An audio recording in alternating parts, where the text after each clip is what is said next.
What is it you are playing for? What does it come with? Complete set. Everything you need. A reward with all the Fixin.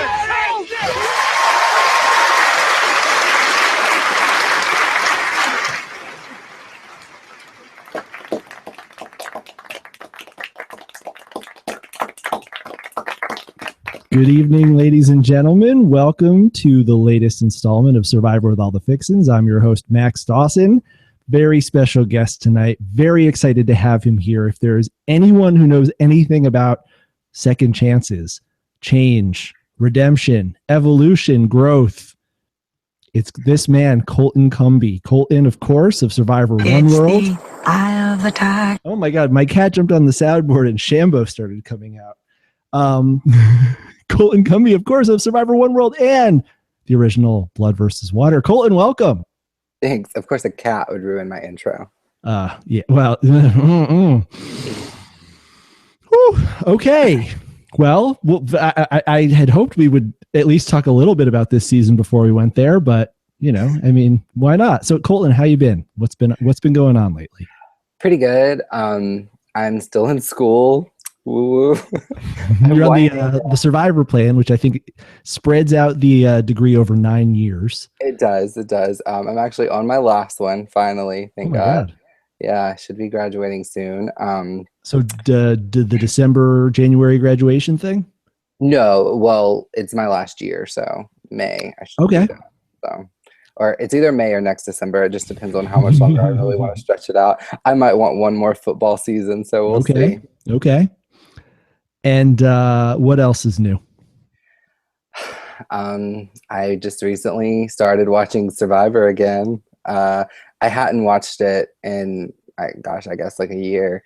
And I was at my grandmother's, I guess it was probably like 3 weeks ago, and she had them all on her DVR. And I thought, you know what? I'm just going to do it. And I sat and I binge watched all the episodes, and I was like, my gosh, like this is a really freaking good season. And it's like a lot of people that I grew up watching. So there's like a little bit of nostalgia there. And so now I'm like hooked again. I'm like Survivor fiend once again. And you are back with a vengeance, because not only are you here with us on Survivor with All the Fixins, you've been doing a few guest spots on the Xfinity Power Rankings, more than most people probably realize. Yeah. You just started doing a column for Survivor Talk too. Tell us about that. Yeah, I pinch hit for Gordon Holmes one week. I just messaged him. I slid into his DMs and I was like, Gordon, I just started watching this show again and I'm really excited about it. Can I do rankings? And he was like, yeah, you can do mine. And then some other people were MIA and needed their rankings done. And so I incognito did theirs. And then the guys from Survivor Talk, I had done some countdowns from the couch for them back in Keon. And so I said, you know what, like I'll do that again. And so that's how I got back into, I guess, ranking Survivor weekly. I don't know how many people care about my opinions, because a lot of people think I suck, but it's two different rankings on D&D. It's like my personal preference, so like people that I like favorite to least favorite, and then it's like how well I think they'll do in the next episode.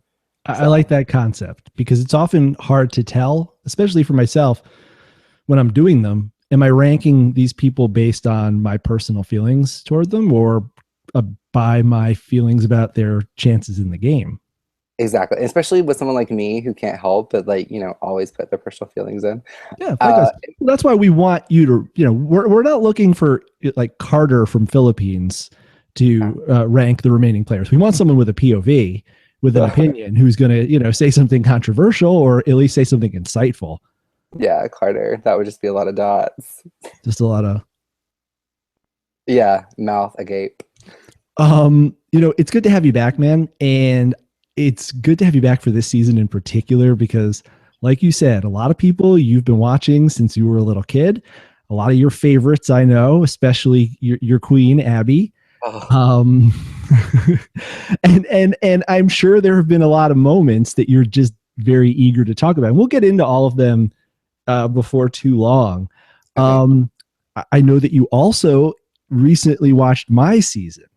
I did. Yeah. And I was very surprised to hear who your favorite member of the what were we, brains? White Blood, collar. blood versus white collar versus blue collar versus no collar. Oh, wow. Your favorite member of the cast. I'm trying to block it out. Your favorite member of the cast. I know a lot of people were shocked. That's not who you would have picked at all, right? No, well, why don't you first tell our listeners and then tell them why? Okay. So, okay, I have to give full disclosure. Full I disclosure. went in with a little bit of preference already because I actually met this person in person at an event in Orlando, Give Kids the World, and I like instantly fell in love with him. I was like, oh my God, like he's my favorite person. And then I watched the season and I loved him even more. And my favorite is, drumroll, Tyler. Wow. Just wow. I hope he's watching right now. I mean, I'm shocked when I find out that people even tolerate Tyler. Why? Why don't you like Tyler? I don't understand. I'm teasing. I love Tyler. Okay, I love good. Tyler to death. And then I found out he was a football player, and I loved him more because, like, when I was watching, like when I met him, and then like when I was watching, like I had no idea. Like I had no idea. Like he used to like punt footballs, and then what was it about meeting him that made you like him so much? he's just funny and like he gives me shit, but he does it in like that lovable Tyler way. And you know, he's just someone like I don't know. He's not very PC, and I'm not very PC, and he's just funny. I like him. Well, that's the one thing that most people don't know about Tyler is that he's got a fucking hilarious, huge personality. For sure. He's a goofball. Which didn't come across a lot on the show. Like he was kind of like in the background on the show. So, you know, for him to like stand out, which another person that was super like in the background on the show that I also love in her life is Sierra. I mean, the moment I met Sierra, I like loved her, but that's kind of like predictable for me. Yeah. She's more my demographic. Yeah, it is more understandable that you'd gravitate to her. Mm-hmm. But Tyler is someone who I think most people would like a lot more if they only got a chance to see some more of him. Yeah, thanks, Carolyn. Well, thanks, Mike. Oh, well, that too. I like Mike. I actually bungee jumped with Tyler and Mike in Orlando. Bungee jumped? Yeah. Like off of a structure or? I don't really remember a lot of it because I think I like passed out halfway through. But we basically like, I don't really know if it was, I don't know if it's like, it was like some sort of free fall. Basically, like they put us in this harness and they were going to put me in the middle, which, you know, was my preference. Mm. And like, they were like, oh, you're like, I was the shortest. And they were like, oh, you can't be in the middle. The tallest has to go in the middle. So Tyler ends up in the middle and they like put us in this thing and we like go all the way. I don't know. We were like 1 billion feet in the air. And then they just like plummet us towards Earth. And like I said, I think I like blacked out at one point. Yeah. I know like I was like literally like under Tyler's arm. So I don't. So it was a bonding experience. Very much so. He saved my life. Well, you heard it here, folks. Colton Cumbie, honorary member of the Dirty 30. And of course, you do know that you're the reason why Mike Holloway even was on Survivor, right? That was the first thing I said to him when I walked up. I was like, you're welcome. Yeah, well, exactly. He owes you $1 million. Let's get to the season. Let's get to the season. And so much stuff. I feel like we could go 5 hours tonight. Let's talk about the season. And let's go back to that remark I made at the open of the podcast. This theme of second chances and redemption. It was something that I think was very much shoved down the audience's throat when you initially came back to play. Can Colton change? Can Colton redeem himself? What do you make of it, especially through the lens of your own experience of being given this second chance? Okay. From my perspective, for me personally, I feel like I came back way too soon. You know, like I did not have 15 years or 10 years or 8 years to kind of like grow and mature and, you know, really appreciate this experience for what it was before I was kind of just thrust out there again. And plus like the opportunity that they presented me with, which was playing with Caleb, like that was just too good to pass up for me. And so for me, I think like, I mean, it's, you know, no bums about it. Like I pissed away, you know, my second chance completely. But if you would have asked me prior to June 24th of last year, which is like, you know, when Caleb's accident happened, like, what's the hardest thing you've ever done? I would have said Survivor. If you would have asked me prior to Survivor, what's the hardest thing you've ever done? I would have said pre-cal. Like, I had never faced like super great adversity in my life. Like, I'd never really had anything like super hard, super challenging. And so to kind of be thrust into the situation, it was like I wasn't adaptable. Like, I can't, you know, lie about it. And so then like to come back and, you know, to play again and still not have gone through anything hard. Like, what I've told people is like, it's like, since losing Caleb, it's put suffering into perspective for me.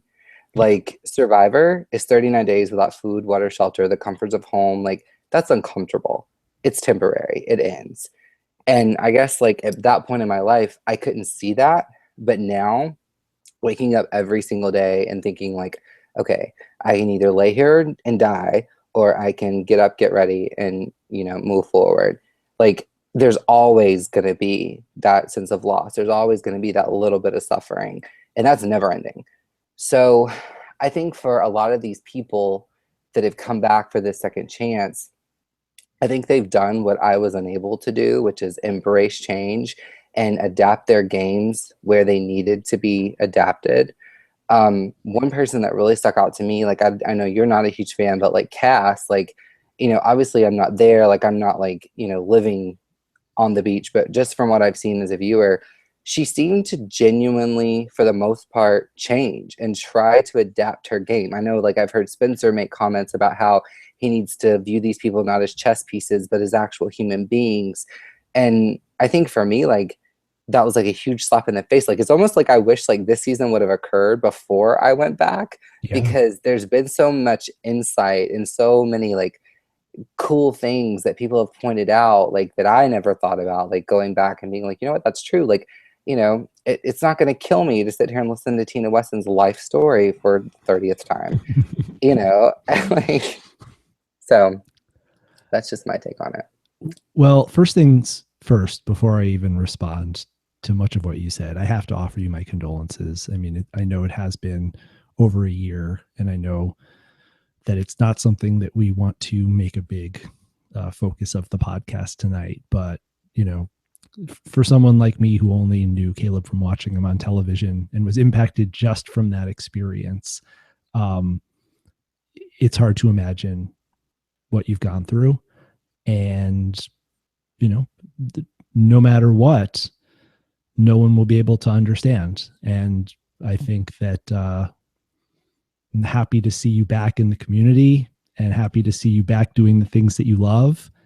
But I know that every day you deal with that. And every day that we're reminded in a context like this, I encourage people to think about, you know, what they took from knowing Caleb, from seeing him on television, from witnessing your relationship and the love that you guys had. It was a really beautiful, inspiring love, and it continues to inspire me. And I continue to think fondly of those episodes, you know, to take away from that, not the conditions of how you played or how, you know, votes went or anything like that, but that we have a document of that relationship, that we have footage of these two people who love each other so much, being kind to each other. It means a lot to me as a fan. And I hope that, you know, that, you know, that, you know, his memory lives on. Well, first of all, I appreciate that so much. And, you know, it's like I told someone, I said, going back to the whole idea of second chance, you know, Caleb was my rock. I mean, anyone who saw us on the show, like, I mean, I literally could not function without him. And it's one of those things where, like, in my life, like, it's the question of what do you do when your rock is gone? Yeah. And you either sink or you learn how to swim. And it's just ironic to me because I said several times, you know, like, I suck at Survivor, the show, but in real life, like, being a survivor to me is like getting up every day when you don't want anything more than to just disappear and moving forward. Like, so while I may suck at the show, in real life, I definitely think I'm a survivor. I think so too. And I think that that an experience like that, it puts Survivor into perspective. For sure. It did for me. I mean, you know, I'm not saying I highly doubt I'm ever on the show again, but if I were to be on the show again, you know, it's this whole idea of, I always feel like he's with me. Like, I feel like he's with me right now. Like, I feel like he's with me in everything that I do. Like, when something gets hard in my life, like, you know, a lot of people would talk to God. Like, I talk to Caleb, and I'm like, you know, like, what do you want me to do? Which way should I go? And, you know, I just know that, like, if I ever were, not even Survivor, just in a situation where I had to push myself and I had to keep persevering, like, no matter how hard it got, I know that, like, I could get through it because I got through this. And it's not really something that you get through losing someone, but I'm still functioning and I'm living again. And slowly and surely, you know, I have put myself back together and I've begun to move forward. And so it's kind of one of those things where if I can live through that, I can live through anything. So we'll end on that note about that. Well, let's switch to lighter topics. Okay. This season, the theme of change and redemption, you mentioned Cass is someone who you thought really embraced it to the benefit of her game. Who's someone who you think maybe has failed to embrace change? Well, let's see. I think obviously the people that went early, there was something, you know, about their games that weren't on the up and up. I don't think Shireen was any different. I don't think Shireen was any different. I think she was exactly the way she was in Worlds Apart. I think she came out. I think Spencer was her Max. And I think that the roles were reversed this time. I think that instead of Max going, I think Shireen went. As much as I would love to say that my queen has grown and she came out and she's like this much matured person, I don't think Abby has really changed at all. I think it's the same old Abby. Well, That's why we love Abby. I mean, well, she did change in one respect. She kicked ass on that challenge last night. Well, last time she had like a torn ACL or something, Yes. which a lot of people don't know. Like, you know, her leg was like all like screwed up, and so that's why she sat out so much, and that was kind of like made a parody about her. But she really was hurt, and that's why, you know, she wasn't able to perform well. So, what have you seen as the major, who have been the breakout stars of this season for you? You know, that's interesting because I was actually like, when I was writing my rankings today, I was thinking about that. I was like, you know, people, literally all 10 of these people, there could be arguments made that in some perspective, like they were stars on their season. I mean, even to Kimmy, like everyone remembers the infamous, like, don't you wave your finger in my face, I will, you know, like people remember that. So it's funny, like the people that have kind of like shone and like overshone like other people, like Keith, like he's someone that I thought we were going to see a ton of, like, you know, he was so popular in San Juan del Sur, and, you know, we don't really see him, like, other than Wigglesworth, he is probably the most mute person. But to answer your question, I think obviously Joe. I mean, Joe. You just kind of went into a reverie there. Joe's just a star in life. I think Jeremy is definitely a standout. I think Jeremy is a great player. I just hope he doesn't make the James Clement mistake of having 2 idols and going home with them. Last time an African-American male had 2 idols, it didn't work out too well. Didn't. And they're like similar, like body, like structure. I was like noticing that. I was like, they're both like super built guys.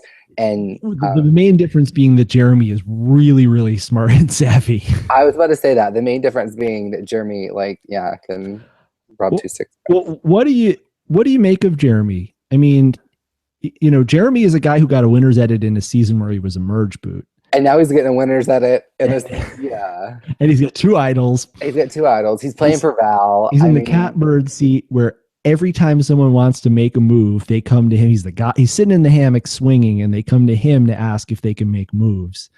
What's standing in the way of Jeremy at this point? Steven Fishbach. Steven. Yes. Now, do you think that Steven has it in him to take out his JT? I think, yeah, because I think Stephen Fishbach is another person going back to like who's embraced change and who's, tried to change. Like, I wouldn't say that Steven has changed per se, but I definitely think we're not going to see him make the same critical mistake we did last time, which is allow someone that can beat him to make it all the way to the end and sit beside him. I think like right now at this point in the game, Stephen Fishbach's ideal final three is him, Abby, and Sierra. Okay. And I think that's kind of. I could see Kimmy there too. I don't think so because Kimmy would still win. I think Kimmy has a lot of buy-on votes on the jury. And you got to think like as they accumulate over there, Kimmy's going to have going to backstab less and less people. Well, so I think Kimmy would be a threat if she made it to the end. That raises an important point. Is this going to be a season where the winner is determined by a bitter jury or by a jury that reads the final three's respective resumes? That word came up. Tasha talked about, I think she said Wentworth is going to have quite a resume. Yeah. Their resumes, their accomplishments, their wins, their losses, their moves, their spectacular tribal council plays. Which do you think sways a jury made up of people like Savage and Cass and Wigglesworth more? Okay, Cass and Wigglesworth, they're going to vote based on resumes. Well, I don't know. Cass will vote based on resume. Savage, of course, he's going to be a bitter juror. Okay. I think, and I honestly could see Savage trying to control the votes at Ponderosa. So it honestly depends on who lands at Ponderosa with him. Wiggles, I could so see him controlling her vote. I really just think it depends on how many more of Savage's little minions like end up on the jury to know whether or not he'll be able to control that final vote. What did you make of Savage's season? Pearl Islands? No, this one. Sorry. I mean, I knew he was going to do well because he's like Probst's little buddy. So I didn't see him going early. But I mean, he basically did the same thing he did last time, which was like preached about honor and loyalty and did it all the way until Jeff Probst knocked his torch. Like, he didn't really embrace the theme of change. No, he's the one that definitely did not embrace the theme of change. And, there are some people that would argue, oh, well, Savage played a pretty great game in Pearl Islands, other than the fact that he allowed Lil to, I think Savage is really bad about counting his chickens. I think that he thinks just because he's one of those people, he's kind of like the Culpeppers. The Culpeppers, and I love Brad and Monica, but they're the type of people, in real life, they think that just because they want it, people should give it to them. And in the real world, that's usually what happens. Savage is one of those people that in the game, he thinks that just because he wants it, everyone else should want it. And that's not the case. And, I think, if he would have just listened to reason and split the votes last time, he wouldn't be sitting on the jury right now. Yeah. I think it was good for Fishbach that Savage got voted out. Oh, certainly. Yeah. That made his path to the end much clearer. But man, it really I think radically altered the dynamic of the game, because it went from being this sort of juggernaut majority against the three women. Now suddenly the three women have been transformed into the three witches. They have all the power, it appears. And suddenly there's all of this conversation about it's not alliances, it's voting blocks. And it's these little coalitions that will come together for a single vote and move on. They have ceded all of the power to Sierra, Abby, and Wentworth. What do you make of the Three Witches Alliance? Oh, I prefer to call them the Charmed Ones. The Charmed Ones? Okay. Yes, the Power of Three. The Power of Three. I love them. I love them so much. Yeah, I just was watching that and I was thinking Colton must be clapping his hands like a seal at this point. Oh, I was like a gay seal. I was just like the best kind of seal. Of course. I was so excited. But to me too, I think what Stephen Fishbach did last night was stupid. in the same aspect. Like, I don't really know. I didn't get a lot of his. They gave us no reason for why Kelly Wigglesworth was the target. Like, I'm still confused. Like, her great social game, where? Back in Borneo? It's one of the more, yeah, she had a great thing going with Sue Hawk. I mean, she was so great at the social game that Sue Hawk gave the rats and snakes speech in response to it. I don't understand. Like, well, let's talk about that move. Great social game? Because I'm of the opinion that it's boring to just sit and go scene by scene through the episode. That I think we're on the same page. That was a questionable move. For Fishbach, yes. For everybody, everyone except the witches. Well, yeah, and what does that? I still don't understand what the reasoning was. Like, maybe there's something we're not seeing. Like, I'm really excited to like hear Fishbach, take on it and why he decided to target Kelly Wigglesworth. And then like we saw the scene where Spencer's like, if I could get rid of Wiggles, like if I could just have her removed from this game right now, that'd be perfect. But why? Like, what is she doing? Like, I know she was tightly aligned with Joe, apparently. I think that was it. Maybe Kimmy from like old school, and then like Keith, like just because he's old. Like, I don't know. Like old school, old people. Like, I honestly, I think that was probably more of like a hard workers alliance. Like, I can see that because like Kimmy, she loved to work. Like Keith's a worker. Kelly Wigglesworth, she was there to work. So I could see that. And then like Tasha getting left out of the. I thought she was like Jeremy's right-hand woman at one point. Like, it seemed that way. The only thing I could think of is that they are thinking in terms of weakening Joe. You remove the legs from his table, and right now, there was that scene in which Fishbach says Joe and Kelly are like brother and sister, or aunt and nephew. Or he's trying to arrive at the nature of their relationship. They have something that bonds them that makes it seem to Steven as if she is shoring up Joe's position within the game. And for Fishbach, he has this, he said it himself. Steven drops a different literary reference into each episode. Last week it was Moby Dick. This week it was Macbeth. He is Captain Ahab and Joe is Moby Dick. And he is single-mindedly focused on getting Joe out of there. And every time Joe has that necklace on, which now it's 3 consecutive weeks, Steven has to think of an alternative plan. And for Steven, the best plan is the person closest to Joe. So last week, even though Steven didn't go after Savage, it worked out really well for him. It did. And this week, by going after Wigglesworth, he takes out somebody who seems to be basically an extra vote for Joe. So, Steven really is, in this point, he's putting himself into a position of power. The thing I worry about is that he's taking too vocal of a stance. He's putting himself out there too. And Sierra, God bless her, did what I thought was one of the best moves of the season when Steven approached them and she said, "Who do you want to vote out?" And Steven said, "Oh, I don't know." She said, No, like, who do you want to vote out, Joe? And she made him say a name.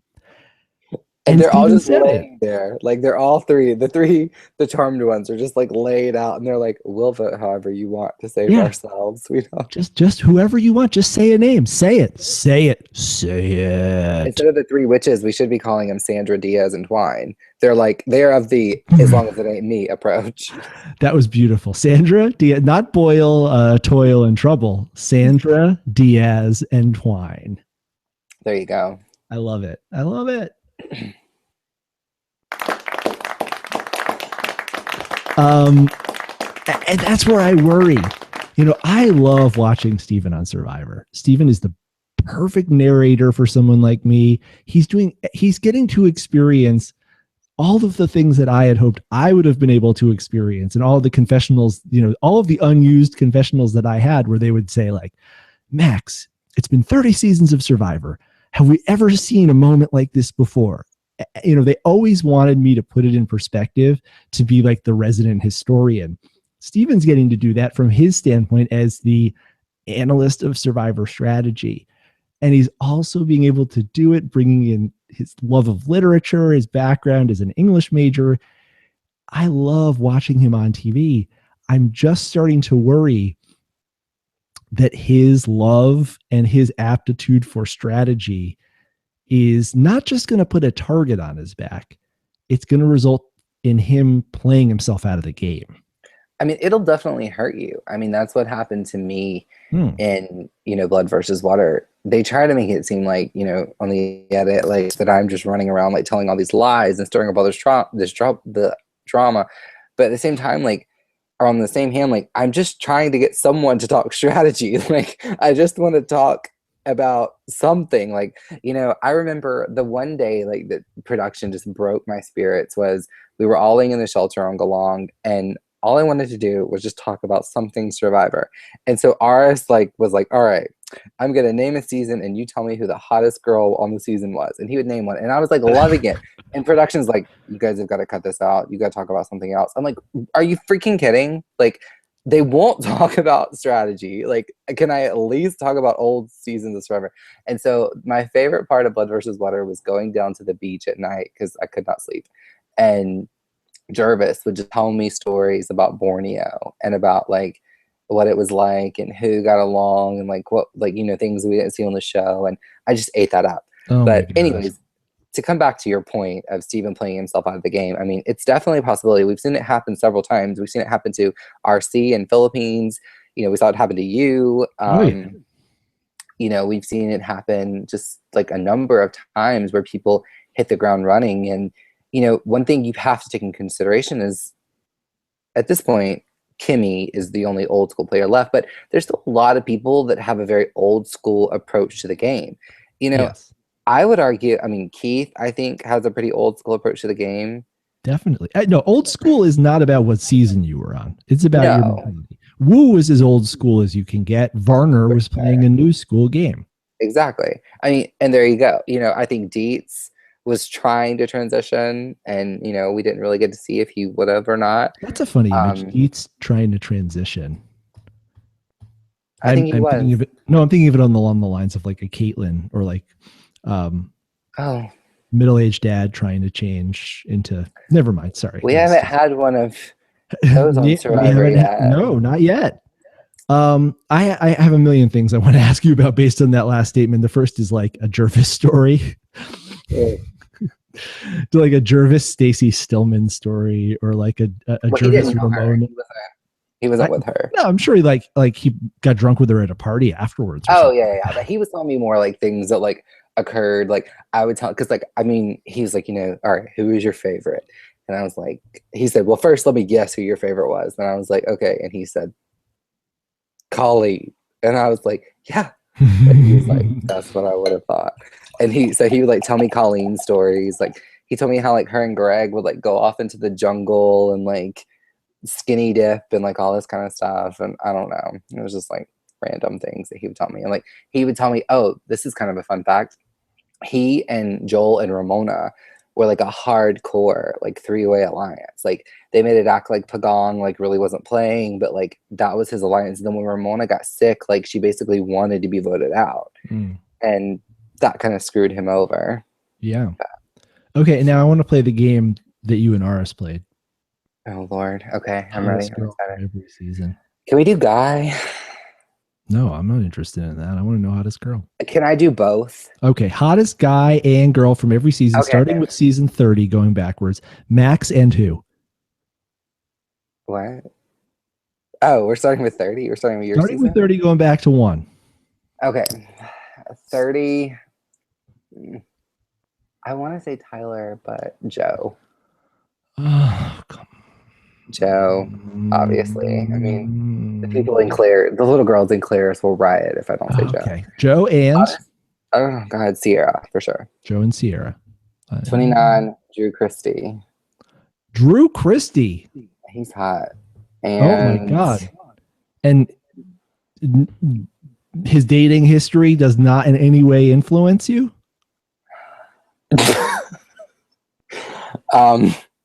And Jacqueline. Actually, I would put John and Jacqueline. Like, I'd say it's a tie between Drew and John. John's hot. Like, John's really hot. Alex hot too. They had a lot of Wes is hot. A lot of hot guys. I'll say Drew / John and Jacqueline. Jacqueline bar none. Jeremy was on that season too. Yeah. I don't think he's. You don't like black guys? Oh, shut up, Max. He's a lot older than me. Okay. So we won't make it all the way back to the end. Let's skip around. I know the answer already on season 26, Kara Moen. Oh, Reynolds. And Corinne. Correct answer. How about Guatemala? Guatemala? God, who remembers that? You do. I know, but that was like, they were not attractive. I guess like Brianna Varela, and she's excited. People haven't said her name since 2005. Brianna Varela and Jamie, I guess. Okay. Vanuatu. Amy. Oh, she's my favorite survivor of all time. Really? Yes. Have you ever met her? No. We'll have to work on that. I love her though. So Vanuatu is Amy and John K. Okay.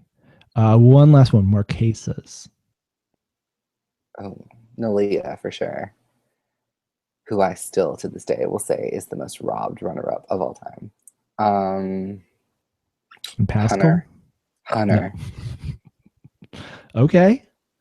All right. We might come back to that. Do you want to know who I think is the hottest survivor of all time? Who's the hottest survivor, male and female, of all time? Okay. Well, okay, guys, obviously I would say Caleb, but without Caleb, I would say JT, which is basically Caleb straight. You've got a type.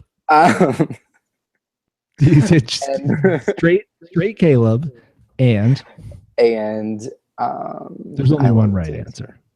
Oh God, girls. You know, this is hard. You know who I think is absolutely beautiful? I don't know if she's the hottest of all time, but she's definitely up there. Sydney Wheeler from Token Jeans. That's the only right answer.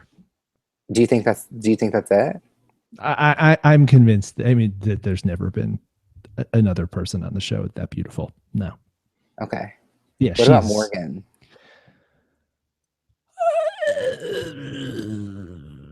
Nah, you know, not even on the show. Really? Mm-hmm. All right. What's the story there? I was out in San Francisco visiting Matt Quinlan, and it's his girlfriend who is probably the most beautiful, wife now, who is probably the most beautiful woman I've ever seen in my entire life. Couple. Matt Quinlan, also a very handsome Matt Quinlan, for sure. I forgot about him. Matt Quinlan would be up there and hottest guys. But yeah, anyways, it was her friend's birthday party, and her friend was a former 49ers cheerleader, and Morgan was at the party, and she and I just like hit it off instantly. Like we were talking, and I was like, would you ever do the show? And she was like, I don't know, like, that's crazy.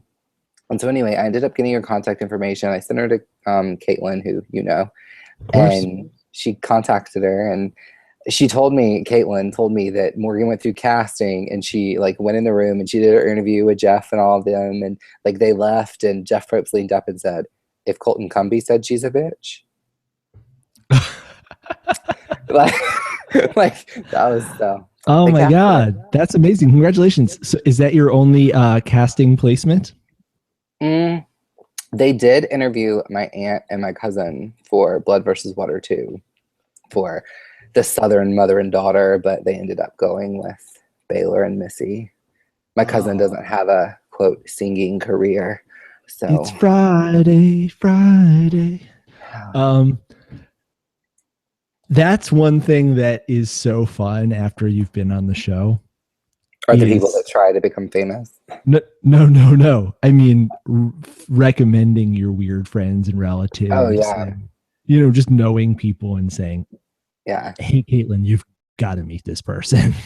I love that. It's fun. I'm looking forward to the day. That will be really exciting.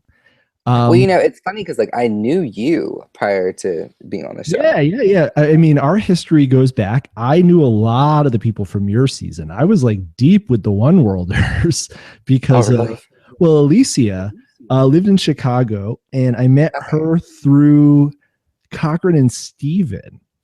And here's an interesting story. So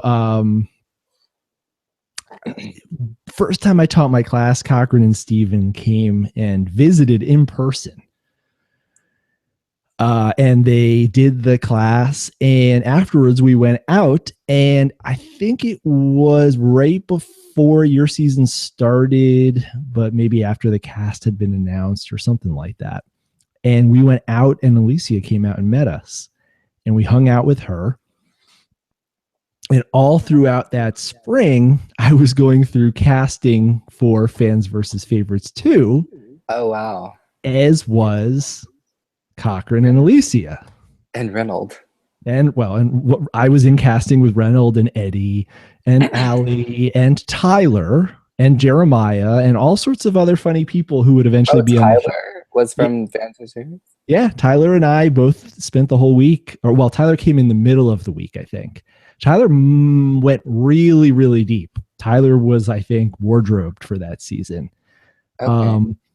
But Alicia and I had a pre-game cross-tribe alliance going in the event that we both made it on. And of course, neither of us did, but I really wanted to play with her because I thought that would have been an alliance that no one would have seen. It would have come out of nowhere.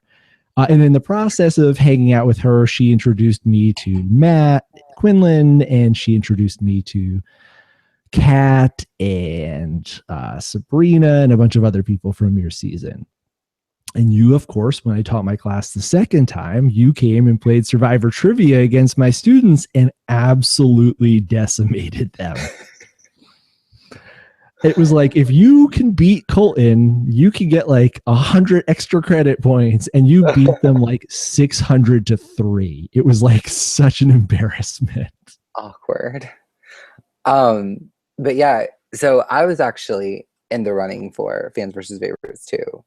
And they actually so apparently somewhere in the midst of Fans versus Favorites 2, they decided they were going to do Blood versus Water. And I guess they pitched the idea or whatever, but I know Brandon Hance was who took my place. So well, the crazy slot. One crazy or another. Which so was there any truth to the rumor that you were also in the running for Philippines? Yes, that is very true. And I was actually wardrobed for that one. That's the one when you said Tyler was wardrobed. I sent in yellow clothing, so I would have been on Tan Dang. Oh my God, you and Abby on the same tribe. Can you imagine? And if I would have been on Fans versus Favorites, me and Karen would have been on the same tribe. Oh God. There are these alternative Survivor universes where these amazing things happened that would have made these seasons even better. Well, in the case of Caramoan, anything would have made it better, but I mean, I definitely, it's funny because it's like with Corinne, I mean, I would have had someone that I would have considered like a true friend, she and I would have buddied up, and I think I would have done okay. But for the Philippines, I was like wardrobed, and at the last minute, they decided they wanted to go with Penner. It was originally me, Mike, and Swan, which to this day, I don't understand. Congratulations, you get Scoopin', you get Swan, and you get Colton. I don't understand where and any was ever a good idea. Yeah, that would have been really, really bad. That would have been worse than being on Anchor.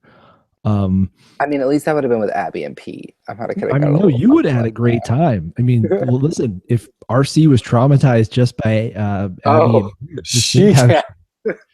she would have been she might have just quit. Although I don't know how you and Artis would have got along. I think I would have been fine with him. I've never met him. I don't know. Anyways, is he a struggling artist? Those are really. I think aspiring stand-up comedian was artist. Oh, is that what he was? Yeah, there could have been. Well, let's talk about people who don't have a problem with having friends of different races than them, Stephen and Jeremy.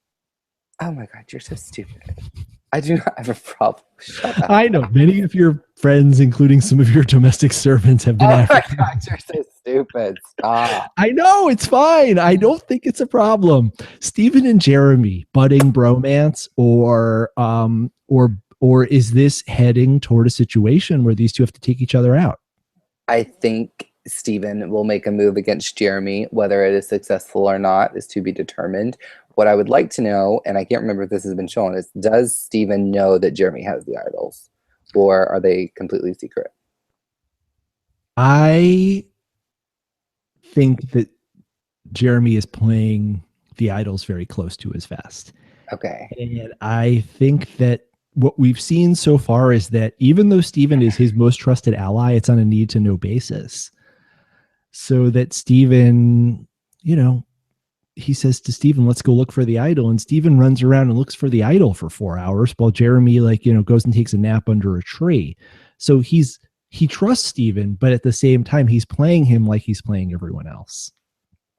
That's interesting. It's interesting to me that people are keeping their idols so close to the vest. I was thinking about this earlier today. I wonder how they're doing that, because to me, I know, in one world, obviously I was in a unique situation where there's 18 people on a beach. I mean, you couldn't go pee without someone walking up on you.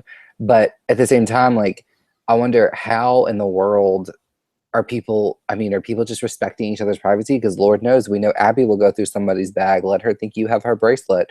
So it's are people just not looking in bags, or are they just respecting boundaries? Are they burying them? What's happening with all these idols that people aren't finding out they have them? Yeah. And also, how did Wentworth answer the questions that inevitably arose about where she found her idol? It would be interesting to me to see her have to deal with the questions of, oh, where did you get that? How long have you had it? And I'm sure these things are happening, or at least within her alliance. They're having these conversations, but it's interesting. It's just also interesting that they immediately knew that the idol was back in play, and that's one thing that unfortunately I don't have perspective on. I don't know if you do. How do they know that once Kelly plays that idol, it's back in play? Is it just that they suppose, or does production confirm that? Is an announcement made at tribal council? Okay. From my understanding, what happened with Mon was when I left, I gave it to production, but they gave it back to me at the end of the game. But I gave it to production, and I think if I'm not mistaken, they asked, Troyzen asked production, are their idols back in play? And I think they said yes. So I don't know if there's any formal announcement idols are not back in play. It's kind of you have to ask production and assume, which I think at this point in the game, you can, or at this point in the show, you can pretty much assume that idols are going to go back in play. I mean, they're pretty much not gone. Interesting to me that we saw that confessional with Jeremy saying, I've already got an idol, but I need another one. Is that a smart strategy? It's kind of like a Tony strategy or a Parvati strategy. I think so many people try to I'm not saying Jeremy's doing this by any means, but so many people try to mimic old moves instead of just being original, which, you could argue, oh, there's not a lot of moves left to do, but there's always moves left to do, you don't have to copy Parvati, which I'm not saying this is what Jeremy is going to do by any means, but you don't have to hand out 2 idols at tribal council. It's already been done. I mean, I guess the whole idea of him having 2 is, well, I can play one tribal council and then play one the next tribal council, which is what I would do. I mean, that's the smartest. The best thing for him is if he can get to final 6, play one and then play the other the next round, and then he's in the final 4 and I think that that's probably at this point what's orienting his game. I just need to do everything I can so that I don't have to pull one of these idols out until 6. For sure. So and that changes the game for him. That's a great luxury. I just have to make it to 6. Yeah. And then I make it. Then it's like a, what is it called on Amazing Race? Fast forward. A fast forward. It's like a fast forward to Final 4 for him. I mean, it is. And it's and then all you have to do is win the Final 4 immunity challenge, which is definitely easier said than done. But I mean, depending on who he's against, if he gets rid of Joe, Jeremy shouldn't have any problem winning challenges. Can Joe win every challenge? I think I mean, so. I statistically, mean, probably not, but I've gone out on a limb, and this is like one of the running themes for the podcast this season. I think Joe is the greatest challenge competitor of all time. you think? And he doesn't have the record to prove that yet. But in terms of his well-roundedness in challenges, balance, agility, strength, speed, you know, whether it's a team reward challenge or an individual challenge, holding on a pole, puzzles, there isn't any sort of challenge that Joe isn't good at. I mean, you're right. You know who he reminds me a lot of is Tyson. Like, Tyson's really good at all types of challenges. I mean, he's very agile. He's, you know, strong. Like, he's good. And I think Joe, I think you're right. I mean, you know, obviously, if Colby would have never came back for Heroes versus Villains, then an argument could be made that Colby was the best of all time, which I think Wigglesworth, I mean, you know, the challenges were obviously very different in Borneo, but I mean, she won 5 in a row. Yeah. Well, there's like that Blair Witch challenge and stuff like that. That was really, the challenges in Borneo were strange. I like to say, if you go back and watch Borneo, it's like watching an early season of The Simpsons. They don't even have the same voices. They have like different animation. It's a different show. It is. I say it's like watching a documentary. Yeah. Like, it's literally like these people are shipwrecked and now they're going to eat each other. Yeah. And I like how they bang the gong when they go into tribal council. It's so awkward. There's so many awkward things about the first season. I like also when people put their torches into stuff, they haven't like set the height on them. So they put them in and they go like all the way down. Yes. like, I love it. It's so dorky. The show is so polished now. Everything is so like, ooh, it's like a movie. It runs so smoothly. I know. I long for those old days where things still fell apart. So I have a question for you. What is it like for Jeff Probst to snuff your torch? You've never had your snorf snuffed, your torch snuffed. And I'm not even asking that like to be a smartass. No, I don't think you are. Like, what goes through your mind? Like, what are you just like? Well, for me, what went through my mind first was, how am I going to go out? What's my exit going to be? And that's when I came up. I knew I was going, which is obviously why I did the hold up bro thing. I mean, I didn't know I was going until the voting took place.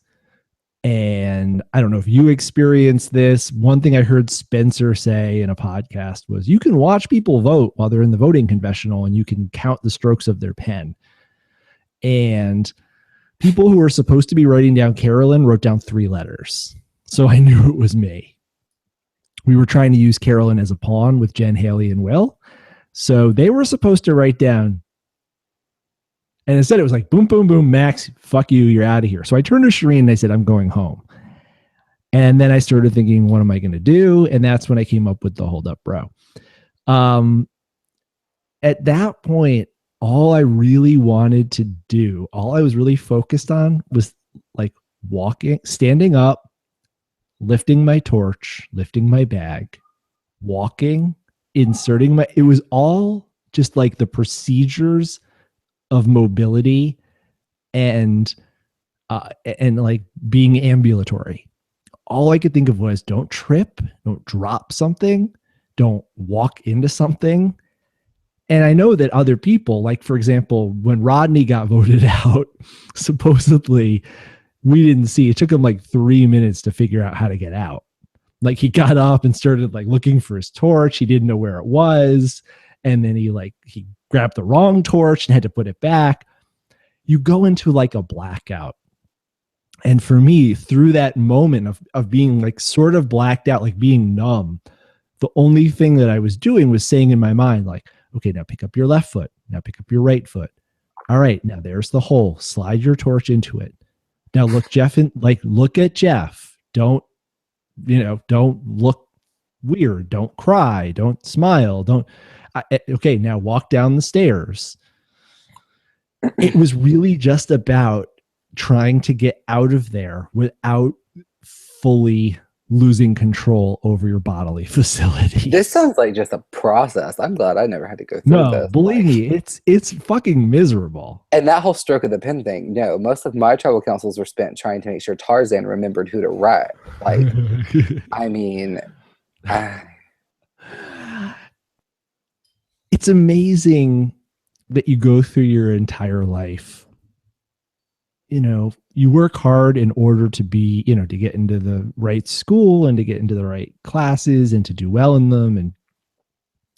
And then you find yourself at some point trying to get Tarzan to figure out somebody's name. I mean, you know, what can you do? And then he does better than you. Like, and then he hates you afterwards and says that you took his credit. Oh no. You and Tarzan don't get along? I have no problems with Tarzan whatsoever. Love the dude, always will. But he has a huge problem with me. He thinks I stole his credit as to... For? I'm not sure. I have no idea. Apparently... Credit for what? I don't know. Apparently I was his puppet, according to him. He wants to take credit for the going to tribal council to get rid of Bill Bosley?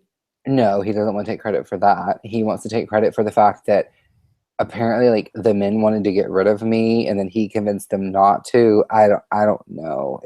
It's very strange. I've never heard dubious. The actual what he thinks I owe him. I don't know. I mean, like, you beat me.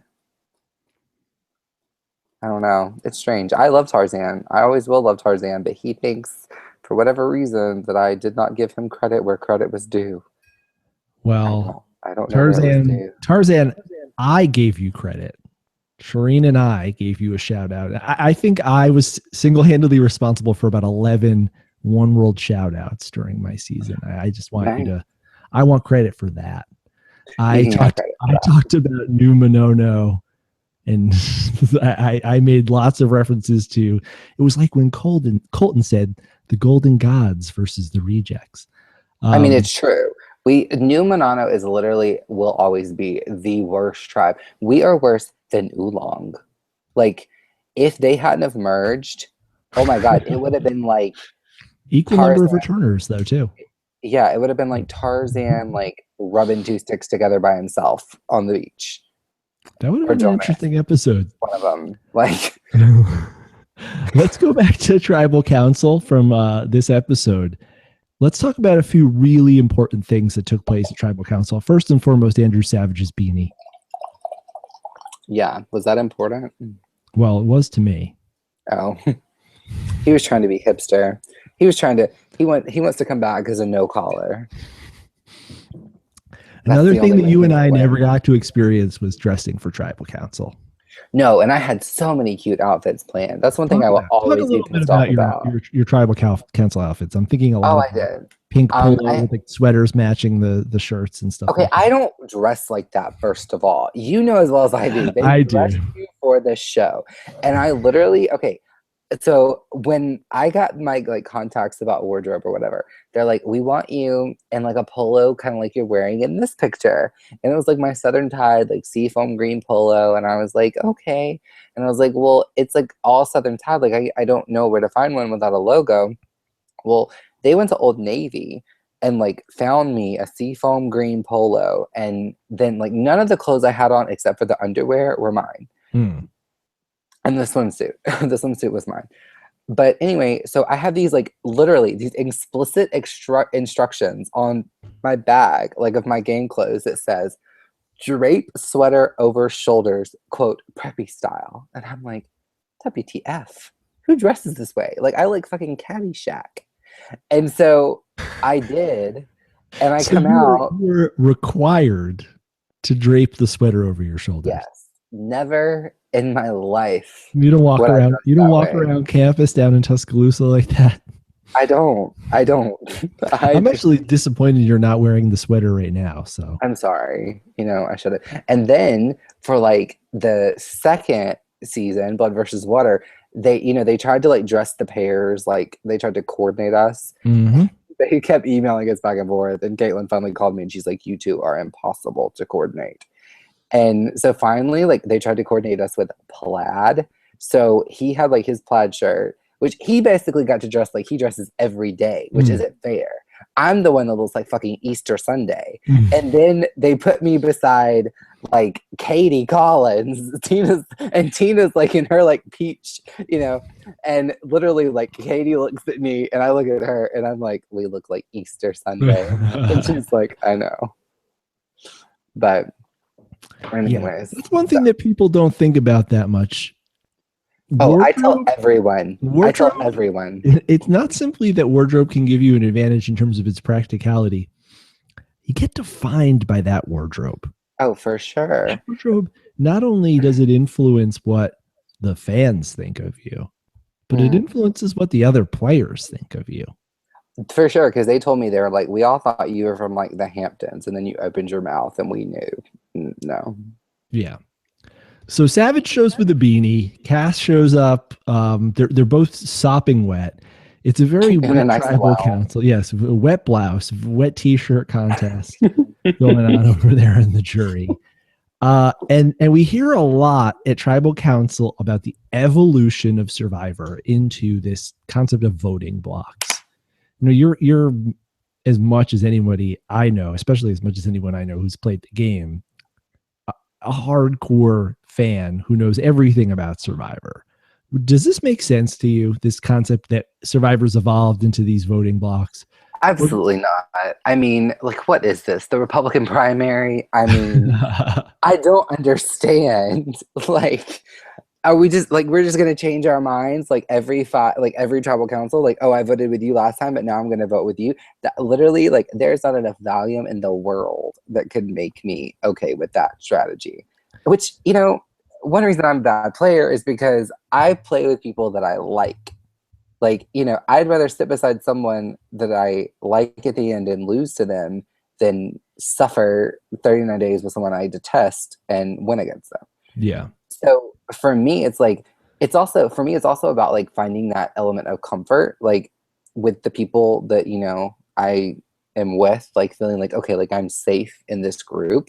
And the shiftiness of like every single time, like, we're going to vote with this person, we're going to vote with that person. I honestly thought, I was like, if I ever go back on Survivor, I'm going to play so old school. Like, I'm going to be like the Kucha tribe. Like, I'm going to like, okay, guys, I'm voting with my tribe every single time. No questions asked. Like, you know, but. Anyway. You know, it's funny. I felt the same way. I felt like all I wanted to do was pick a group of people and vote with them every single time. What's so difficult about that? I don't understand. Like, I just want to be an onion from Gabon. Please. Can I just be an onion? It can end the same way. We can get picked off one by one. But let us vote together. There's something comforting about that. And this is, you know, you'll appreciate this. Tyler and I would have these long talks. Apparently, Tyler was talking about voting me out if we lost or something like that. The conversations that Tyler and I had were mainly Tyler saying to me, what's wrong with one group of 5 just staying together all the way to the end? It might be boring. It might not make good TV, but we'll make it to the end. Yeah. And I was entirely committed to that. It just feels comfortable and safe. And the things that I see these people doing where they're adapting and changing and coming in these different configurations every 3 days, to me, it seems like extremely stressful. And it seems like you're making the game harder for yourself than you need to. For sure. Listen, why can't we be Coach and Sophie and Albert and just say, we're going to just march to the end with our people. And then we're going to get rid of the Ricks and the Brandons and the Ednas, but we're going to just stick to the plan, man. Mm-hmm. I mean, and like, you know, the season you just referenced is one of the worst ever. But, I mean, it works. Their strategy works. You're absolutely right. Theory. Bad seasons, bad winners, most effective strategy. Yeah, for sure. There you go. People talk about, oh, God, Earl, so boring.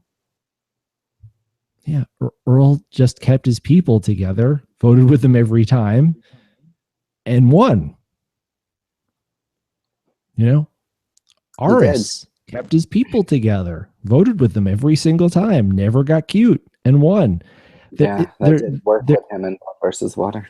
No, it did not. But there's something to be said for just, in the words of Keith now, sticking to the plan. But you've been in a season where that could potentially happen. I feel like for me, like both of my seasons, they just from the beginning, it was no way that was going to happen. I mean, the first time One World, like we're all on one beach, like people are going to have, well, you would think cross tribal relationships. I was the only one that did.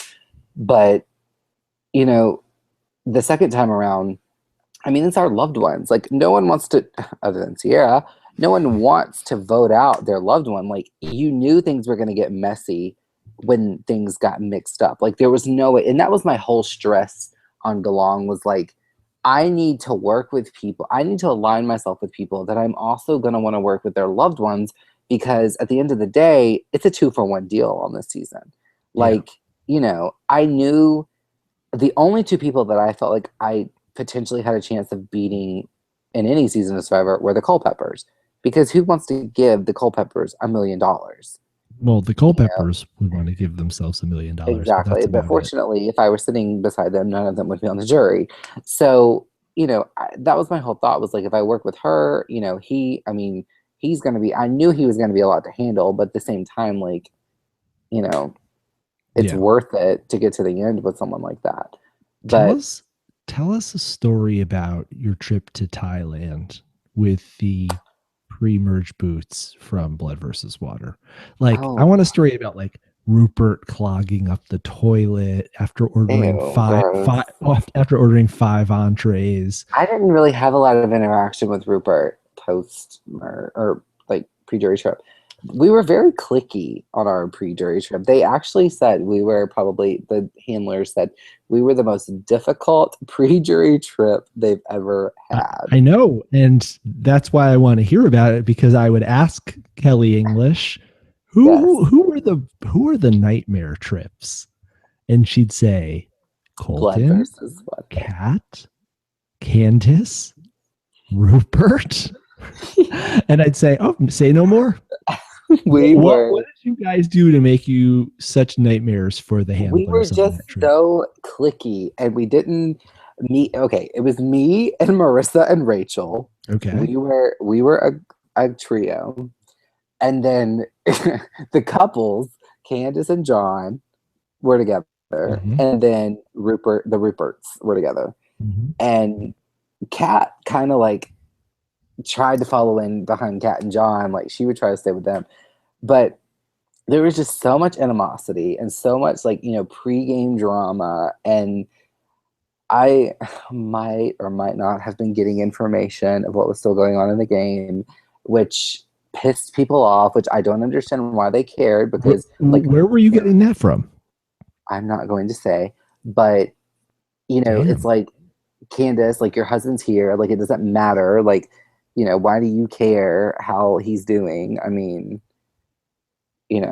so there's just a lot of, but like Rupert, I mean, I don't remember Rupert being like a problem. I think like the big problem was like, we all wanted to do different things. Like we all wanted to go here. Like, Rachel, Marissa, and I wanted to do our thing. Candace and John and Kat wanted to do their thing. The Ruperts wanted to go. Like, I think they had spent like all of their game money before we left Thailand. Like, I remember like he bought like a bust, like a stone bust.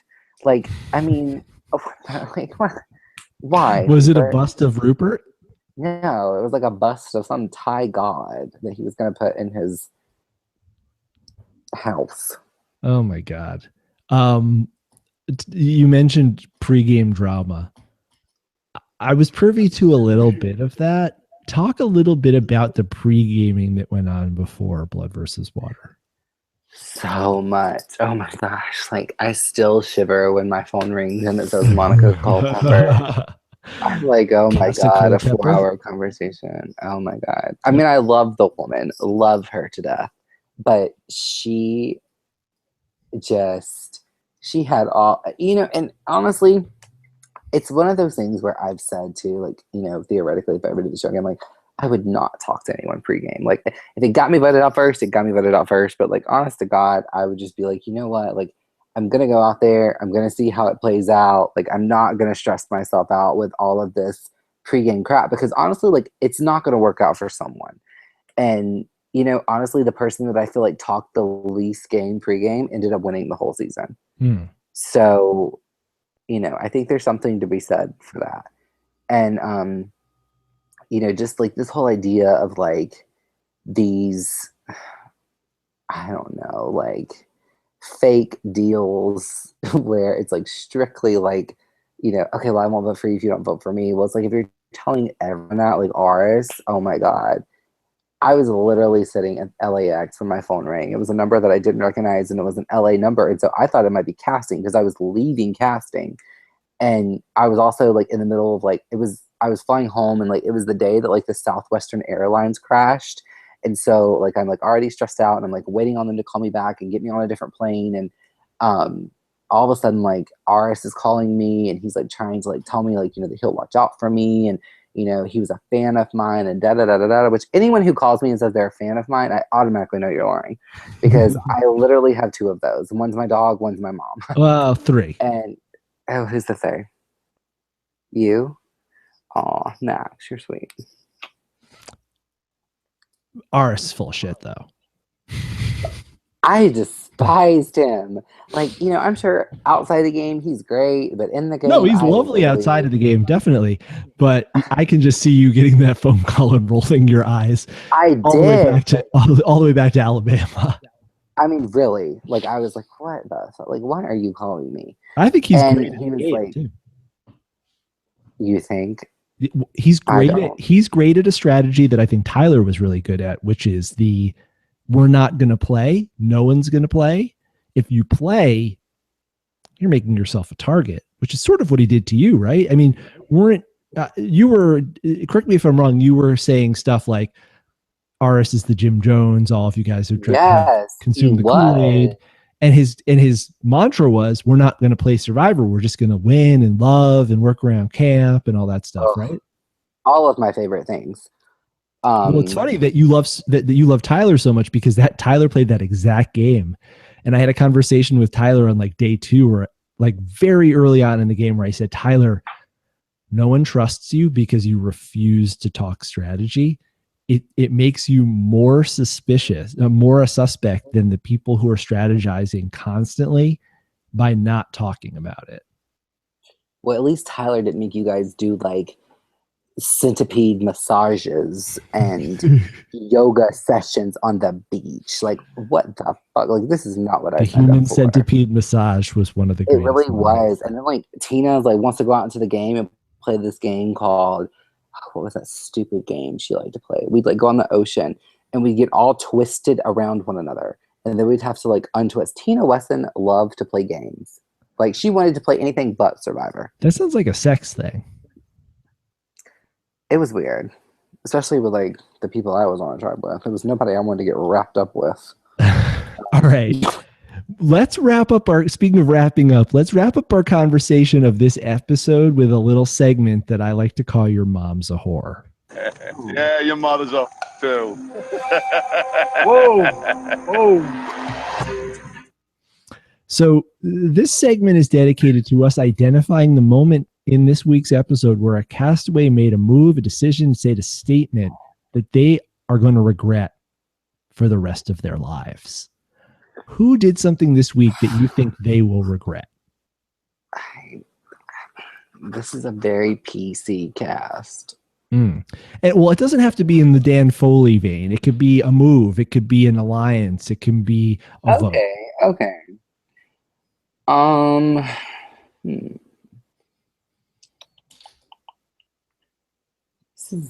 Let me think. I think Spencer not telling Tasha how the vote was going to go will come back to bite him later. And how so? I think that they had something going, probably pregame. That whole Peih-Gee on forever, Brains tribe forever. Lose on. I think him leaving her out of the loop will come back to bite him in the sense of I think she's going to remember that. Tasha seems the type of person to me that she will hold a grudge. Yeah. You know, I was a huge Tasha fan in KDI, and then she came back and she annoyed the hell out of me. When she jumped in front of Jeff Varner, We've got a rat. She'd have a hell of a lot more than that if she jumped in front of me. So you're going with Spencer is going to regret keeping Tasha out of the loop. And I can see that. I mean, listen, if there's one consistent theme to the exit interviews this season, it's that Tasha, no bueno. What do you mean? I haven't read any exit interviews, so I don't know. People don't like Tasha.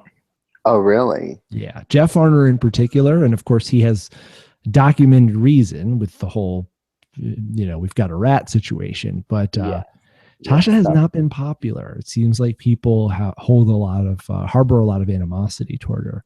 I'm going to say for my selection for this week's Your Mom's a Whore, I'm going to say it's Steven jumping off of that doghouse and getting that advantage. You think? I think for one reason in particular, and that's the advantage. This sort of advantage, we have very limited precedent for it, but it's a bad precedent. I don't want to see Steven be the Dan Foley.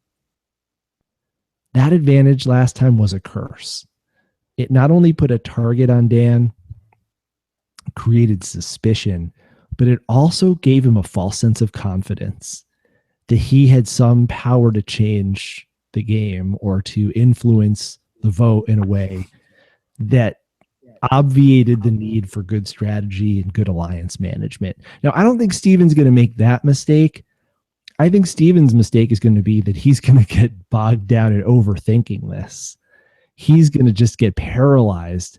Should I take a vote? Who should I take a vote away from? How should I do it? What should I say? Should I stand up or should I sit down? It's going to create this additional layer of thought for Steven, which is the exact thing that he doesn't need. That and the fact that everyone now is going to be looking at Steven and saying, well, he's got something. The most strategic player out here has an additional card up his sleeve. Do we wait to allow him to play it on us, or do we play him before he gets a chance? You know, what I think is so ironic is I literally just watched the Dan Foley episode, and I was thinking that the whole time that you were saying how Steven getting the advantage. And I was like, what happens if the same thing that happened to Dan happens to Steven? What if he takes the vote away from someone? Like, what if he tries to take the vote away?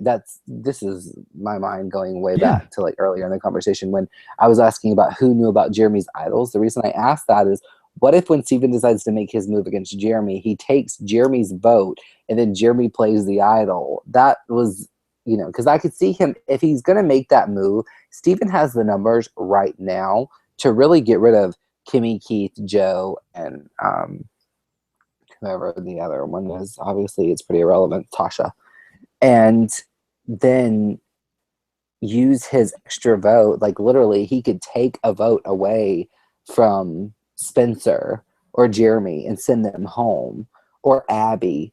If Steven plays this right, Steven could go to the end easily with Sierra and Abby by simply taking out Kimmy, Keith, Joe, and Tasha, taking away a vote from Spencer, voting out Spencer, and then trying to vote out Jeremy, which won't work because Jeremy has the idols, but maybe voting out Wentworth and then voting out Jeremy or something to that effect. I feel like it just introduces this additional complexity to an already complex thinker's game that can result in choice paralysis and can result in, it's not going to be the Dan Foley where it's like he plays it when they've got like 6 votes on Carolyn or whatever it was, 5 votes on Carolyn. But I just see it backfiring for him. I see these advantages as being more harm than good. I don't know, if anyone has the smarts to play one of these advantages correctly, obviously it's Stephen Fishback, but I don't know if anyone has enough smarts. I think that they're traps, actually. And it's also, the whole idea of like what type of super fan are you? Like I think there's like different types of super fans and different type of strategic thinkers. But at the same time, like I would say that you and Cochran and Steven and Spencer, like Shireen, like you guys all kind of go together in the sense of like you're all highly intelligent people. I don't think I'm dumb, but I'm not like at the level of like you guys. Like you guys like make really smart jokes that go over my head. Like I know a lot about the show, but you guys know a lot about other stuff. I'm also getting a little drunk if I sound stupid or some good that it did for me. With that, we're gonna switch things up, but I don't know about you, but I need to take a quick bathroom break before we continue. Do you want to just riff while I'm gone, or do you need to take a break as well? I'm good. I mean, okay. This is something you don't see on Rob as a podcast. You never hear Rob say, "Hold on, Tyson, I need to go to the bathroom." But that's what happens here. I'm a little older. The bladder control isn't there. I have been drinking.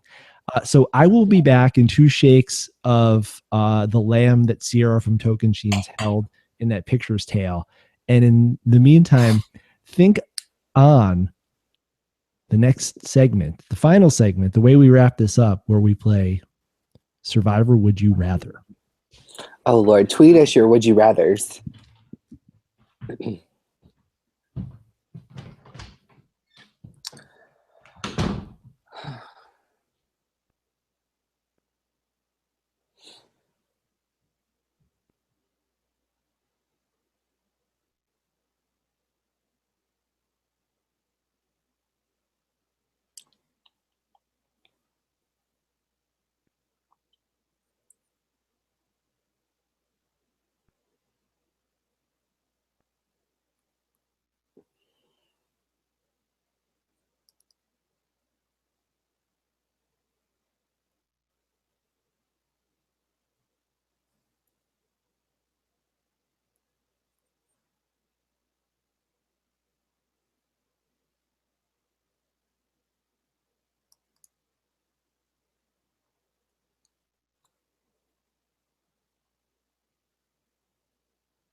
Lord Jesus, I got company.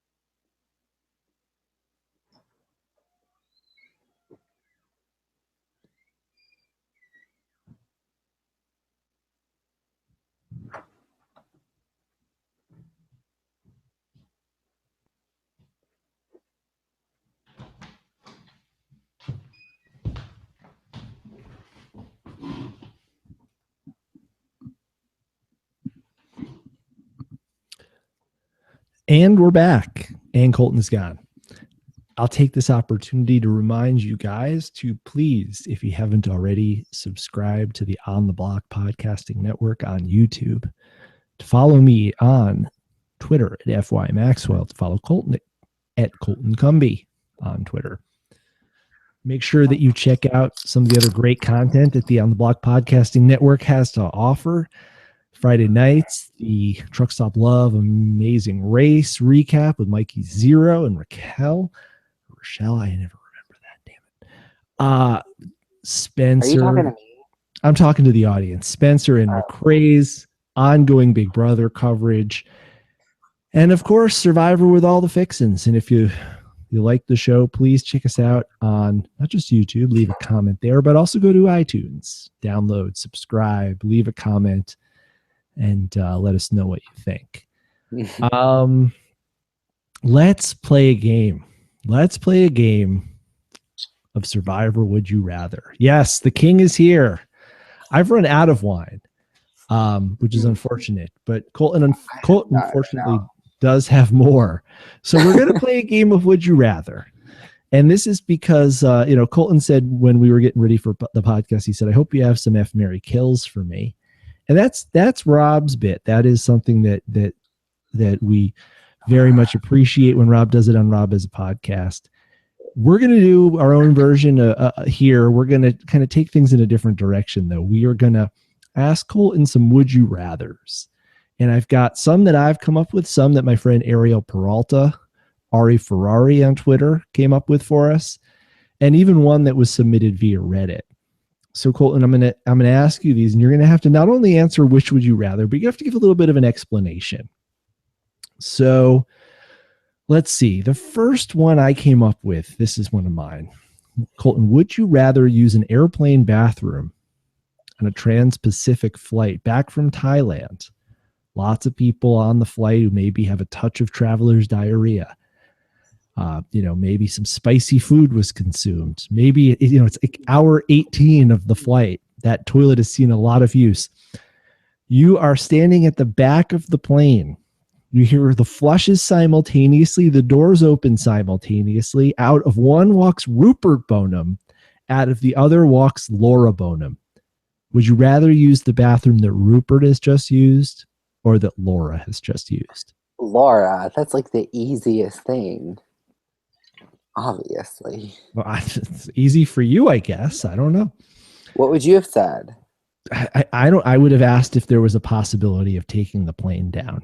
I don't know. I don't know. Either would have been not so good. Okay. Let's get to the next one. This is one from Reddit. This one was submitted by Josh J516. He asked, would you rather move into a studio apartment with Bill Posley or have coffee with John Raymond?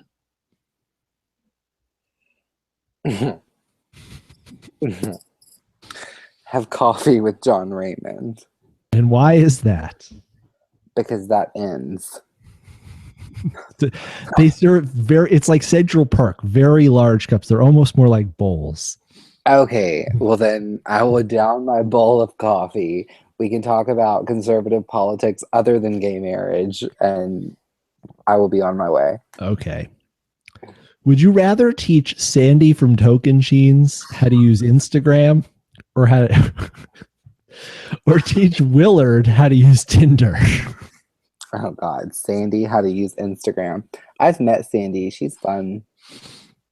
But you just, like, have you ever had to like show your parents how to change their settings on their computer, their Wi-Fi or something like that? It could be very frustrating.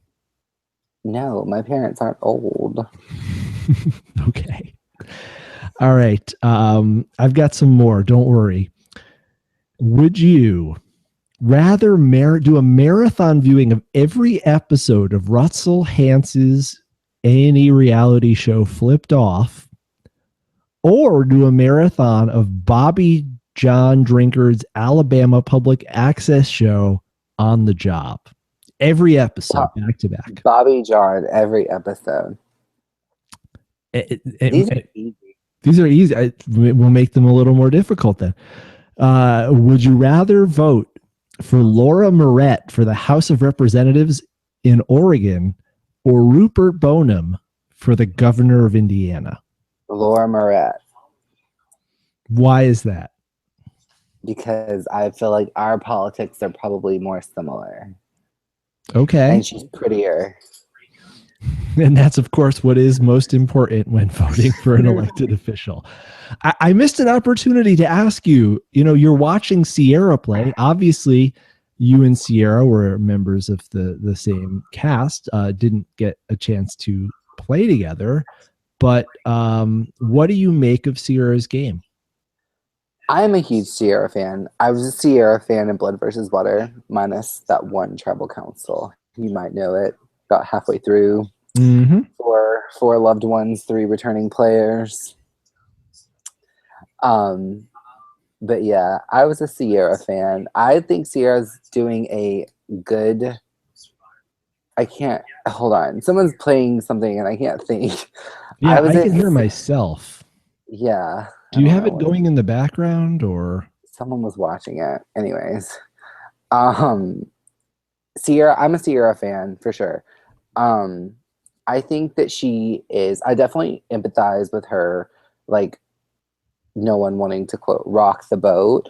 But one point that I made, like, in my blog, in my rankings, was that, like, I feel like the reason no one's quote rocking the boat on this season is because even within this, like, 8-person voting block, they all feel safe. Like, no one feels like they're on the bottom of that alliance. I think they all feel like they have, like, enough connections within.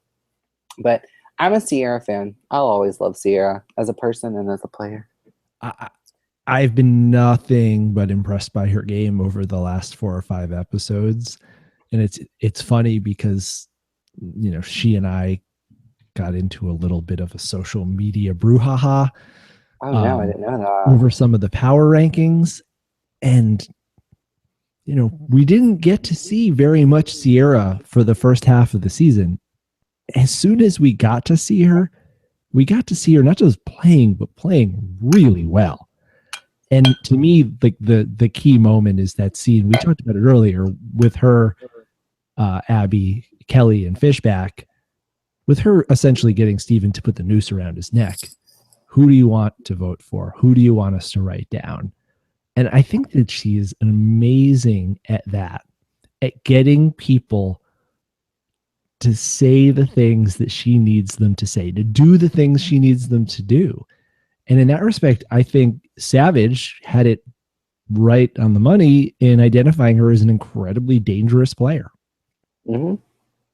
She is. And I think that she's also one of those because she's so, you know, for me, I think as weird as this is, like, physicality has, like, a huge impact on how people view you on Survivor. Like, people will automatically, I don't want to say discredit you, but, like, not think that you're a threat because of your size. Does that make sense? It's almost like a psychological thing. Like, you look at someone and they're not, like, physically imposing, so they're not a threat. Mm-hmm. And clearly, I'm not talking about the Leaf Mansons of the world. I'm talking just like Lydia Morales, like Sierra. You know, like, she's not like a huge, like, intimidating, you know, stature. So it's like she's kind of just like this cute little girl that you just, like, forget that she's like this little firecracker. Yeah, and that she's smart and extremely socially adept. For sure. Would you rather listen to an audiobook of The Fountainhead by Ayn Rand? And if you're not familiar, it's a very long book. It's going to be at least 20 hours of audiobook. I don't have time for that. Read by Jay Byers or by Jeremiah from Cagayan? Oh, Jay. Really? I love Jay. I know you love Jay, but do you love him so much that you'd want to hear his voice for 20 straight hours? Yeah, I would. Okay. All right. Would you rather moisturize Shane Powers' chafed testicles or help Dan Foley find his manties? Who is Dan Foley? Oh, don't say that. Is that from Nicaragua? No, that's not Dan Foley. Who's Dan Foley? Oh, from your season. Oh, God. Ew. Oh, this is horrible. I finally found one that's rattled you. Ew. I mean, I guess help Dan Foley find his manties because I don't have to touch him. Oh, that's nasty. Okay, would you rather watch Ozzy's softcore porn reality show? Probably not. Or be mistaken for Ted Rogers' wife in the shelter?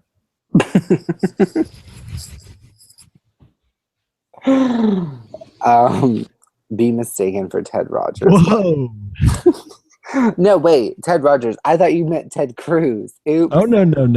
Sorry. No. Oh. I'm talking about Ted and Gandhi at Ted Rogers. Oh, no. Watch Ozzy's porn. Oh, okay. God. Okay. Well, it's out there. Just YouTube it. Lord Jesus. Okay. I've got a few more. Let's see. Would you rather listen to Andrew Savage tell stories about meeting his wife or read a Philip Shepard book from beginning to end. Andrew Savage, for sure. Okay. I have a question for you, but Yes. give me your would you rathers, and then because I mean Okay. we're both super fans, so I have a question that I think you'll like. Okay, I think I just have one or two more. Okay. Would you rather push a woman with a prosthetic leg in order to get the clue to a hidden immunity idol, or talk strategy at night so that the deaf woman couldn't hear you? Talk strategy so the deaf woman couldn't hear me. Yes. Oh, that was your answer. Yeah. Okay. Okay. Would you rather share a crate with Leaf? No. You didn't even wait till I got to the next part. Okay. Or share a pair of underwear with Tarzan. Okay, Leaf's not so bad.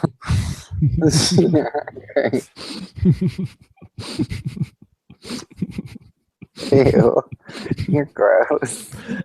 I just came up with that one on the fly, by the way.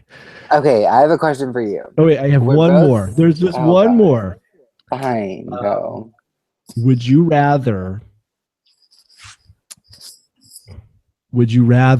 hold Jerry from Token Sheen's hands,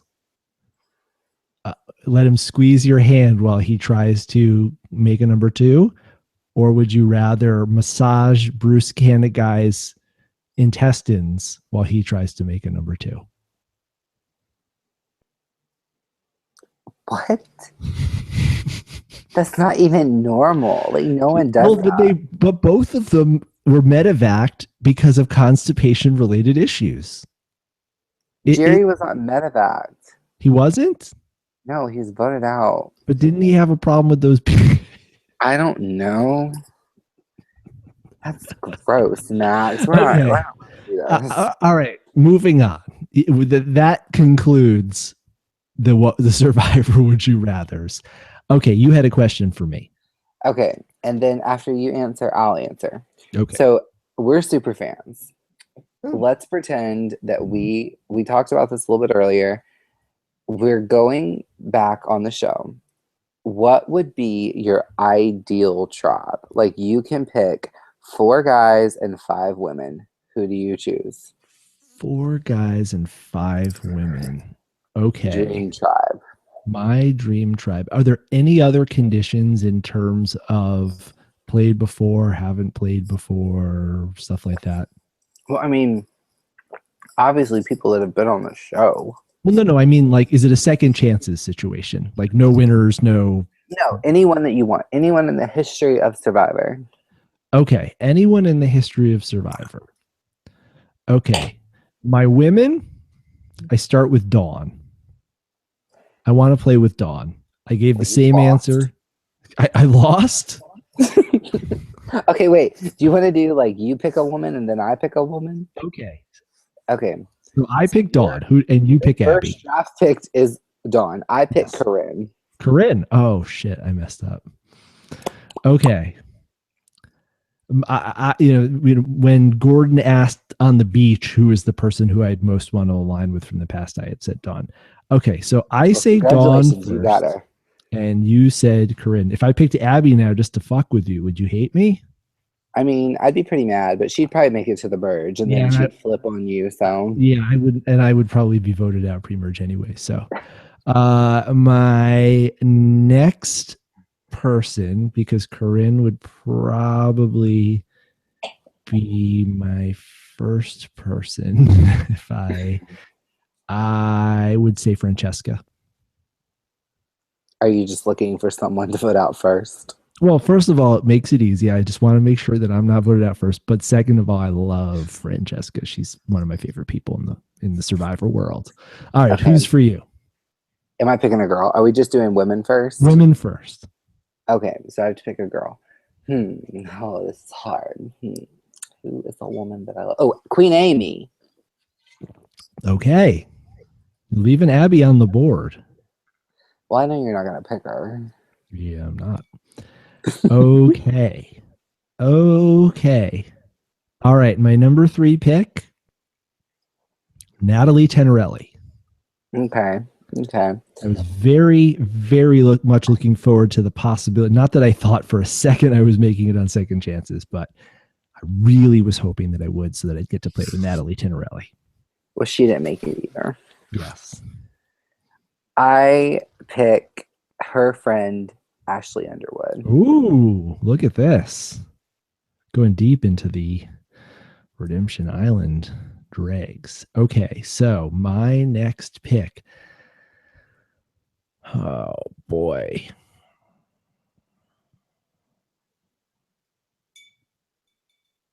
Okay, you're gonna pick Abby at some point, and I'm gonna pick Alicia Rosa. Okay. I love me some Alicia Rosa. I think I do could too. play with her. I like the idea of seeing her out there again. I think that she would be a fun co-conspirator. I enjoyed watching you create trouble with her, and I think it would also just annoy a lot of the people who are probably listening to this for me to pick her.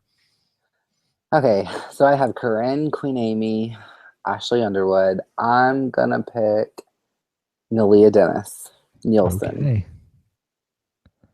And should I just assume that your last pick is Abby? Yeah, it is. Okay. So I need one more. Let's see. Well, I know I'm not going to say Shireen, because I know that that would put a tremendous target on my back. And let's see.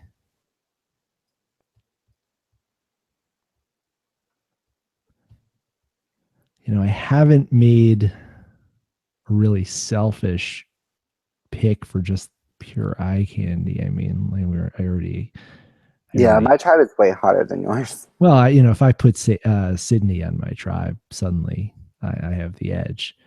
I'm picking these people in terms of who I want to play with, not in terms of who I'd want to like fan out to. I'm picking people that I would get along with. Yeah. No, I'm definitely picking people who I feel like I would get along with and enjoy playing with. Let's see. I'm going to go and say that I would like my last person to be Sophie Clark. Because I really like Sophie, and I really think she's great and smart and someone who I would enjoy playing with. And I just want to go on the record and say winner pick. I picked her from episode 1. And so you've got your girls, I've got mine. So Max's tribe is Sophie, Alicia, Dawn, Francesca, and Natalie Tenorelli. I just want to go on the record and say I picked exclusively from the least popular seasons of Survivor. You didn't pick anybody from Fiji. Well, oh, damn it. I should have picked Cassandra Howard. Sylvia Kwan, swapping out Francesca for Sylvia Kwan. If I had to pick a woman from Fiji, I would pick Melissa McNulty. Yeah. Or wait, who's the woman with the big natural? Erica. Yeah, Erica. Yeah, she'd be good. I picked exclusively from Redemption Island, One World, and South Pacific. I fucking love it. I like the bad seasons. Okay, what's my tribe? And your tribe is Abby, Corinne, Amy, Ashley Underwood, and Nalia. Poor Nalia. This is the best / worst season of all time. Okay, now to the men. We have to pick 4 men. Yes. So Colton picks JT. I pick for my first choice Mike Holloway. Okay, I pick. I have to think. Oh, Matt Quinlan. Matt Quinlan, the Rooster. Yeah. My next choice is Brian Corridon. Who? Oh, from Guatemala. Okay. Don't say who. So irrelevant. Oh, not Um, even. Brian Corridan is the heart and soul of the wine and cheese. I don't get that. Oh, well. I pick. Okay, so I have Matt. I have JT. Jay Byers. Jay Byers. I am going to go with Bobby Mason.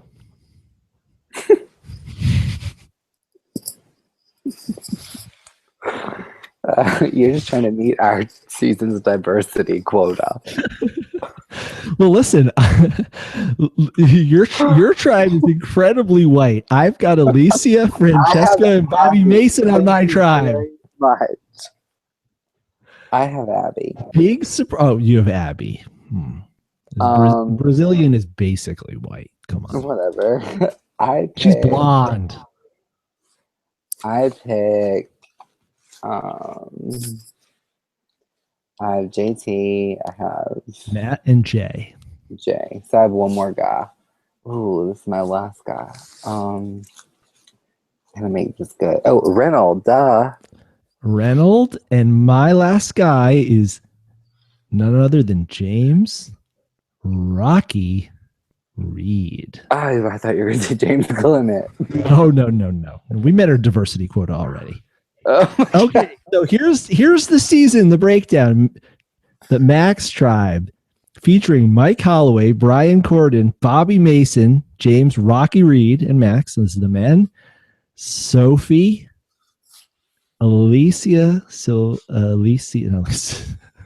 Rosa, Dawn Meehan, Francesca Hoagie, and Natalie Tenorelli. And Colton's Tribe, Nunu Manono. We have JT Thomas, Matt Quinlan, Jay Byers, Reynolds Topfer, Abi-Maria Gomez, Corinne Kaplan, Amy Cusack, Ashley Underwood, and Nalia Davis. And Dennis, excuse me. I think that Reynolds wins over Jay Byers and Alicia 800. You and I pregame trip to Guatemala, and yeah, it's a great season. do you think I go pre-jury? Oh, clearly. There's no way I go pre-jury on that tribe. The only way I go is if I get swapped. Okay, who's first boot then? On my tribe? On your tribe. Abby, I think clearly.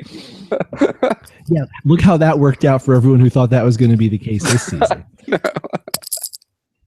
Okay, well, this is. Is there a theme for this season? Is it just it's like Redemption? It's like Irredeemable like Island or something like that. Survivor, super fans, choose your team. It's your only hope. So yeah, Survivor super fans pick ridiculous, obscure teams based on nonsensical criteria.